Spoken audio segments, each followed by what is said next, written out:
uma satisfação, uma alegria muito grande poder retornar aqui nessa igreja, aonde que já pediram até para levantar, eu nem levantei, né? Eu já me considero até aqui dessa igreja, porque lá no reino de Deus nós somos uma denominação aqui na terra, né? Temos uma denominação, mas no reino nós somos iguais, né? Então eu já me sinto aqui dessa igreja, me sinto muito à vontade aqui. E para mim é uma alegria muito grande estar com os irmãos e fazer esse trabalho que a gente está fazendo aqui hoje, porque a gente vê o desempenho da pastora Irenilda, da igreja aqui nessa localidade, como Deus tem abençoado, como o Espírito Santo tem trabalhado, porque quem faz as coisas nas nossas vidas é o Espírito Santo. Nós não fazemos, sem Jesus nós nada somos, nada podemos fazer. E eu quero dizer que você que veio aqui nessa noite, você não veio aqui em vão. Deus tem algo para a sua vida nessa noite. Hoje a sua vida pode ter uma outra direção a partir de hoje. Não porque eu estou aqui, mas mediante aquilo que Deus faz e aquilo que Deus quer fazer na sua vida. E o interesse de Deus é que você comece a viver o reino dele aqui na terra. E de que maneira que nós podemos caminhar aqui nessa terra vivendo como se já estivéssemos no reino de Deus, vivendo já o reino de Deus? Exatamente sendo dirigido pelo Espírito Santo. Está dando uma falhinha aqui, né, de vez em quando. E eu gostaria que você abrisse a sua Bíblia no Evangelho segundo João, capítulo 3, um verso muito conhecido nosso, e nós vamos ler alguns versículos aqui. E como sempre eu digo, é uma alegria muito grande quando eu pego esse livro aqui, e eu vou mostrar aqui para você. De repente está na direção da câmera aqui, não está? Tem alguma coisa, você que vai de repente estar com um DVD na mão, de repente você vai ver, tem alguma coisa escrita aqui, irmãos? Tem muita coisa, e boa ainda. Isso aqui é mais importante, coisa boa. E isso aqui, irmãos, é o começo seguinte. Para você que de repente anda questionando o milagre, por que o milagre não aconteceu na minha vida? Por que eu já busquei algo de Deus e Deus parece que não está me ouvindo? Nem sempre, irmão, o milagre acontece da forma que você pensa ou que você quer. Mas as coisas acontecem na vida da gente da maneira que Deus quer. Um dos atributos de Deus, Deus é soberano. E Ele exerce a soberania dele da maneira que Ele quer, da forma que Ele quer, do jeito que Ele quer fazer em você, em mim ou em outra pessoa. Nós não devemos amar a Deus simplesmente porque Ele abriu a vista do cego, ou porque Ele tirou alguém da cadeira de rodas. Não, nós devemos amar a Deus pelo que Ele é nas nossas vidas. Você deve amar a Deus pelo que Ele é, pela importância dEle, e entender que sem Ele nós nada somos e nada podemos fazer. Abriu sua Bíblia aí? João capítulo 3.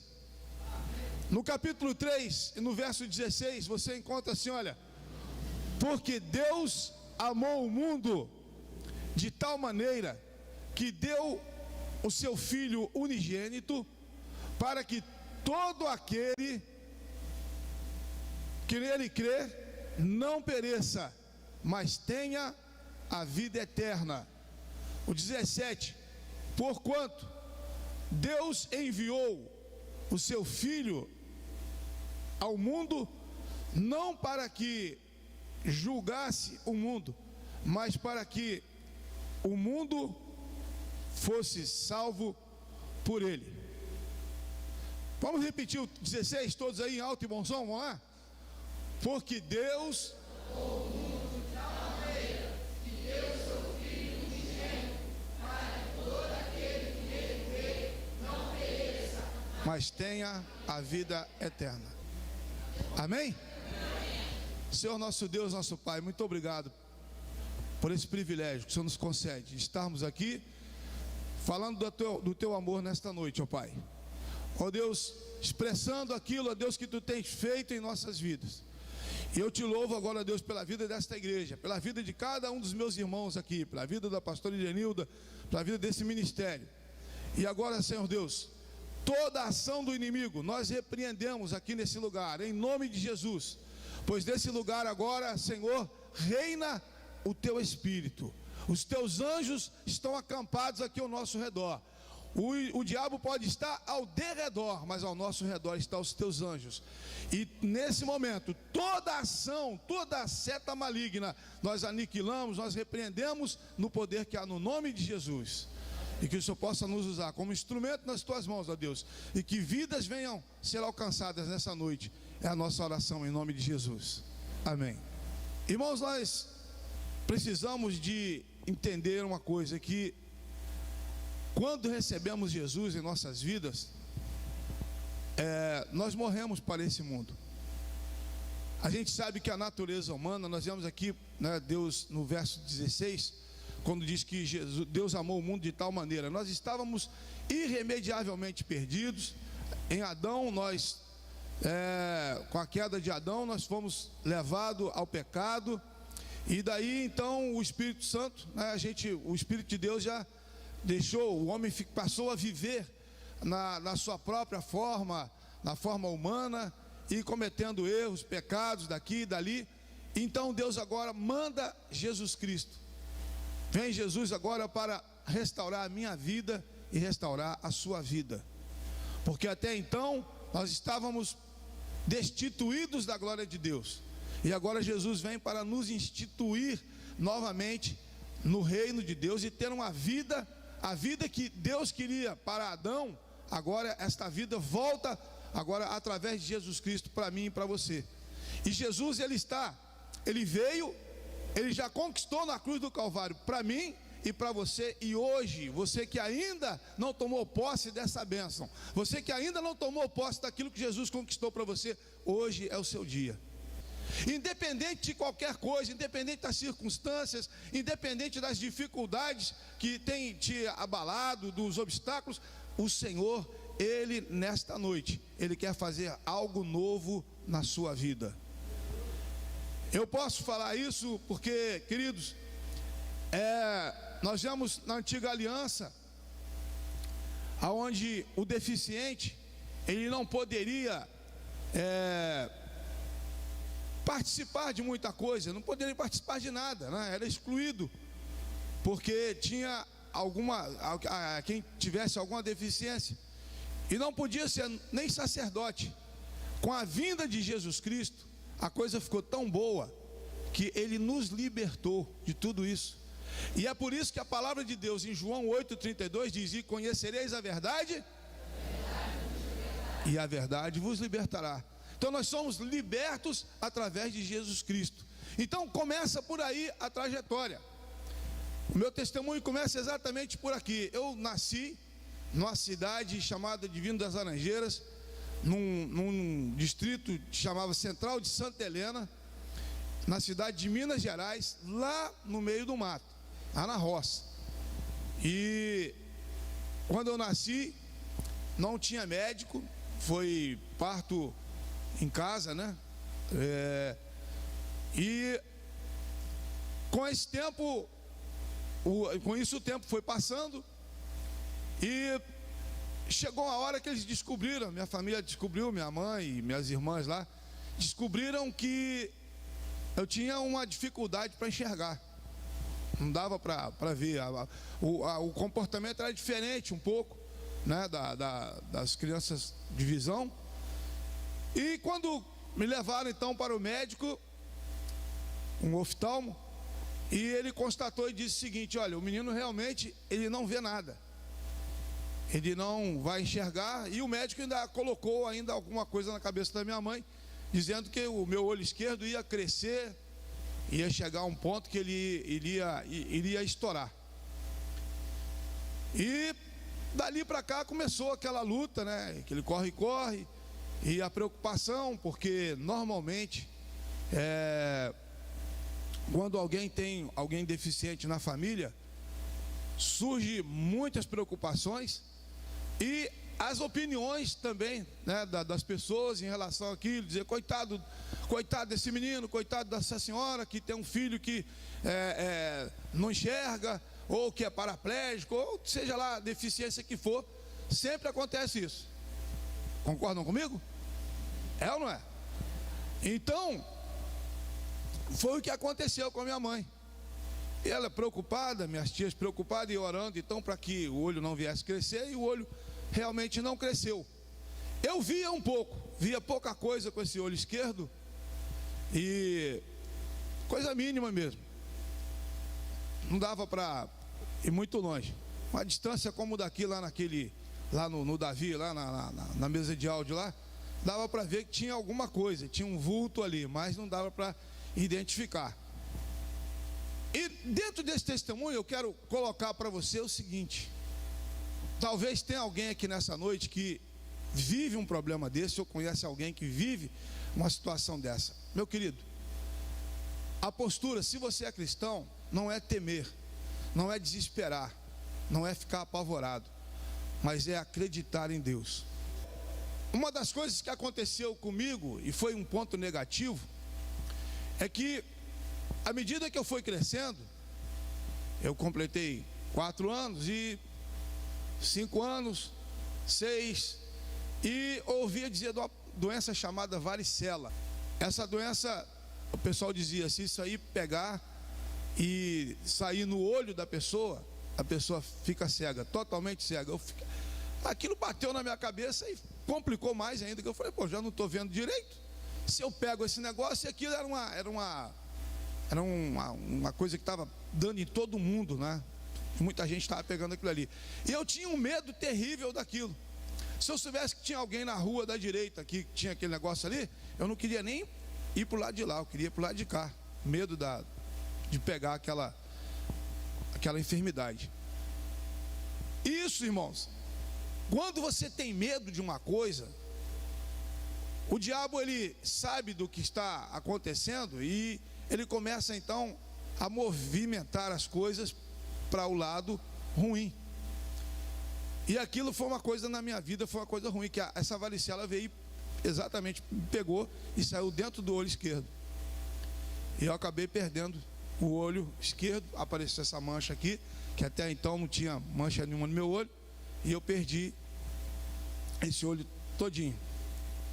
E o tempo passou 9 anos, 10 anos, 11, 12, e a coisa foi ficando, comecei a observar o seguinte, eu só ouvia essas palavras aqui, olha, coitado desse menino, vai ter que ter alguém para tomar conta dele, vai ter que ter alguém para fazer as coisas para ele não pode isso, ele não pode aquilo, ele não vai poder fazer aquilo, outro não vai poder fazer uma série de coisas.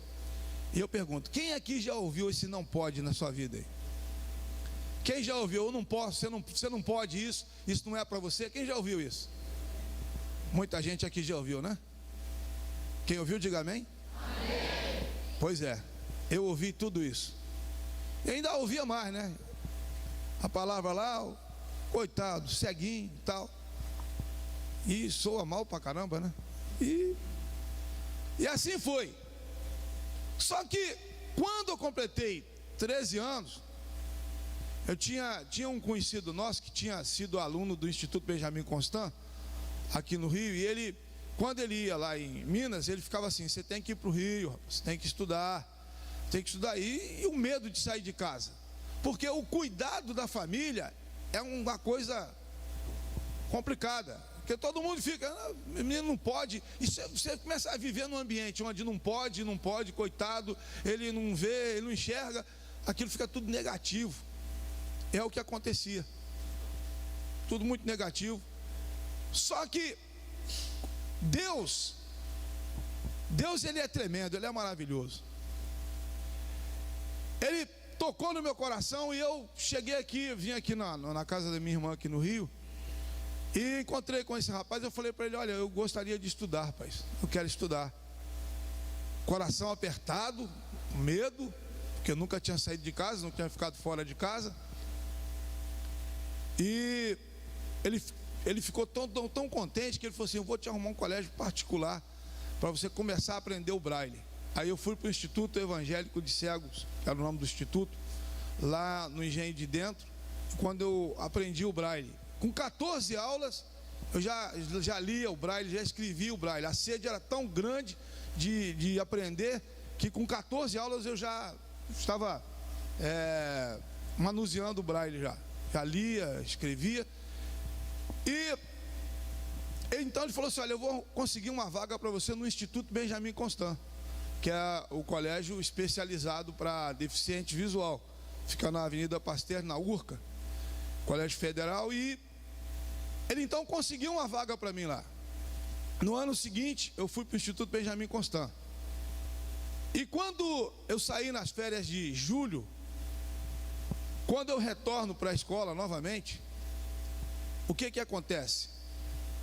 Eu tinha dado o passo. Eu tinha tomado a atitude de quê? De sair de Minas Gerais e vir para o Rio de Janeiro. Uma tomada de atitude, um posicionamento. Eu quero sair dessa vida. Eu não quero ser um coitado. Eu não quero ser o camarada que não pode isso, que não pode aquilo. Eu quero poder, eu posso. Satanás, ele não gosta de ver a sua vitória. Ele não gosta quando você toma uma decisão de vitorioso. Ele não gosta disso. Quando eu retornei das férias, ele me manda uma epilepsia. Eu sofri de um ataque de epilepsia, para tentar me parar na caminhada. Aí minha mãe preocupada, e lá no Benjamin Constant muitas escadas, e eu era aluno interno, eu ficava a semana toda no regime de internato.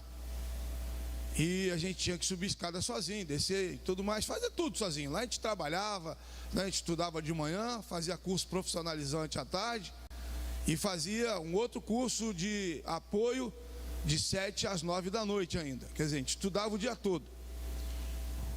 E aquilo ali foi um problemão. Aí trancamos a matrícula. O segundo semestre eu já perdi o segundo semestre. Retornei no ano seguinte. Quando foi mais ou menos na mesma data, em agosto do outro ano, de novo o ataque da epilepsia. Aí vamos para o exame de novo, faz exame, e o médico passa um remédio para mim tomar, chamado Comital. Acho que é um dos amigos aí do Gardernal da vida aí, né? Aí comecei a tomar esse remédio, e o médico falou assim: esse remédio não pode faltar nunca.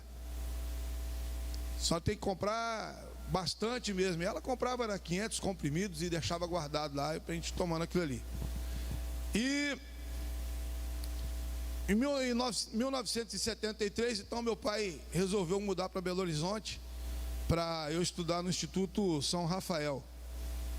Só que fomos para Belo Horizonte, chegou lá, eles não adaptaram lá, e porque ela ia ficar com os cuidados comigo, né, por causa da epilepsia. Só que não deu certo. Mas no segundo domingo de dezembro de 1973, o dia em que se comemora o dia da Bíblia, dia do livro dos livros, o livro que quando você abre é a boca de Deus falando conosco. Nesse dia nós estávamos, eu e minha mãe, na cidade de Aimorés, Minas Gerais, lá na divisa quase com o Espírito Santo, perto de Baixo Guandu, quando a minha tia era uma mulher muito fervorosa. Ela pertencia à Igreja Batista Renovada de Aimorés, e ela disse assim: olha, vai ter uma concentração evangelística hoje, de comemoração do dia da Bíblia, e o pastor Jairo, lá de Colatina, vai estar pregando aqui, e ele ora e as pessoas são curadas. E a minha mãe, preocupada em ir embora para casa, falou: não, nós não vamos ficar aqui hoje não, nós vamos embora e tal. E a minha tia ficou muito triste, porque a minha tia confiava, acreditava que o milagre ia acontecer na minha vida. E a minha mãe, com teimosia, fomos para o ponto, fomos para a estação apanhar o trem. O trem tinha que passar meio-dia e meio. Deu 1 hora, deu 2, deu 3, deu 4, deu 5. Deu 5h30 e o trem não veio. E a minha mãe insistindo para ir embora. Aí a minha tia, não, vocês não vão embora hoje mais, agora não dá para ir mais. Aí saímos, descemos, encontramos com o pastor no meio da rua. Estava vindo da concentração, a minha tia falou assim: pastor, esse aqui é o meu sobrinho, que eu falei para o senhor e tal, que tem um problema da epilepsia, além do problema visual. E não deu para, minha irmã com teimosia queria ir embora e não deu para a gente ir lá na concentração para o senhor orar por ele. Ele falou assim: mas o que impede Jesus de operar? Jesus, ele opera em qualquer lugar. Você precisa acreditar. Nós vamos chegar na casa da irmã, nós vamos orar pelo menino. Aí entramos na casa da irmã. Ele mandou sentar num canto assim. E naquela hora o pastor leu exatamente o livro de Isaías, o capítulo 53, verso 4. E eu tinha um questionamento muito sério com esse versículo, quando eu ouvi ali. Porque ele diz que o Senhor levou sobre si nossas enfermidades, né, nossas transgressões. E eu ficava questionando: mas se ele levou, por que ele não levou a minha? Por que ele não levou a minha visão, a cegueira? E eu tinha uma briga com aquilo ali terrível, né? Aquilo me impedia de acreditar um pouco, entendeu? Porque... E eu falei assim: esse pastor está lendo exatamente essa palavra. Aí ele leu, orou e falou assim: olha, a senhora tem 30